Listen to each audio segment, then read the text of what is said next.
Aloha, how's it everybody? Back here with another book review for you. This one's called The Archaic Revival by Terence McKenna.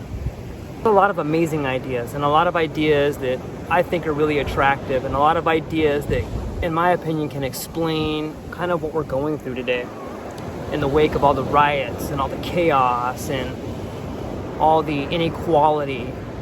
And I think it stems from language. And in this book, Archaic Revival by Terence McKenna, he talks a lot about language. Some of you are probably familiar with Lao Tzu, who has the theory, becomes your thoughts, become your beliefs, become your words, become your actions, become your habits. I think it's called metacognition, thinking about thinking. What kind of words do you use? Every one of us knows someone that we don't really want to be around. And at least for me, when I think of that person, it starts with their language. That's like the first cue. I think if you're honest with yourself, you can find somebody in your life, or maybe somebody that was previously in your life. And if you think about the language they use, that's probably the reason why you don't want to be around them. On the flip side of that, everybody in our life has somebody we admire. And I'm willing to bet that that person you admire, part of what you admire about them is the way they make you feel, is the language they use to make you feel a certain way. They see things in you that maybe you didn't see in yourself, or they see things in the world different. They can paint you a picture of a different scenario that maybe you haven't thought of. But that all stems from our language. There's a theory called Sapir-Whorf theory, is that our language determines our thought. In fact, your linguistic ability determines your cognitive ability. And I'm gonna pause for a minute and say that again, because it's so important. It's such a big subject. Your linguistic ability determines your cognitive ability. We've all seen like great speakers where you get up and they say things, and much like the person you admire, it seems like they're really intelligent. They may not be, but it seems that way. It seems they have a clearer picture. And in fact, if you look at anyone who's in a real position of authority, it's usually someone who is successful and in a position of authority is usually a really good communicator. That means they usually have a very good vocabulary. And if you have a good vocabulary, you can explain things different. You can see things different. In today's world, it seems to me, in the world of Twitter of like 240 characters, or in the world of today where we see headlines or press releases, or you go on like the Drudge Report and you just read the headlines, you're getting such a small, minimal view of what's really going on. And for so many people, they choose not to read past the headlines. And that's what clickbait is about, right? When you go on the internet and you just see these ostentatious headlines that get you to click on things. It's like this mental gymnastics they get us to do in order to click on things.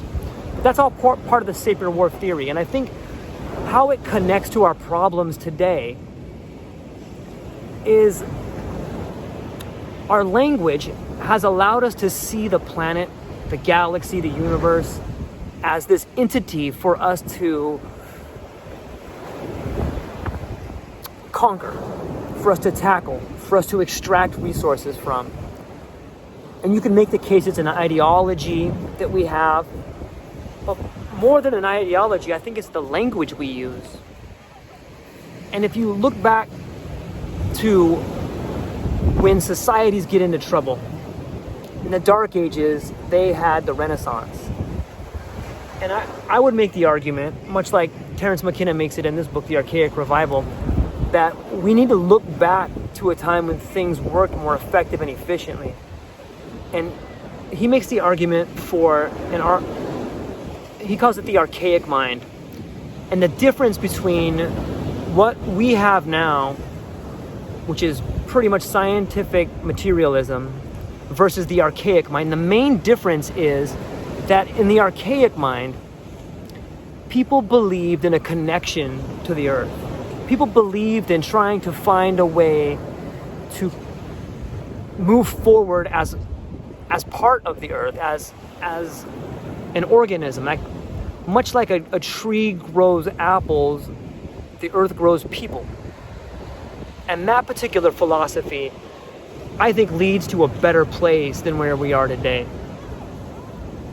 If we continue down the path we're on today, the methods of high energy resource extraction and commodification of even the most abstract ideas, things like commercial paper or credit default swaps.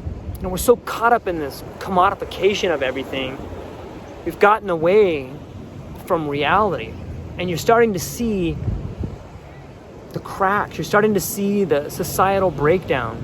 It's been with us for a long time, but we're getting to the point now where if we don't make a conscious decision to change the language we use and change the world we live in, change the authority structure, then we're going to end up in a situation that is going to not only harm the planet, but harm a large percentage of people living on this planet. Another interesting point he talks about is that there's been lots of anthropologists who have studied non-literate cultures. And one thing that they have found in those literate cultures is an absence of mental disease. If you just take a moment to pause and think about that, a lot of pre-literate cultures have an absence of mental disease.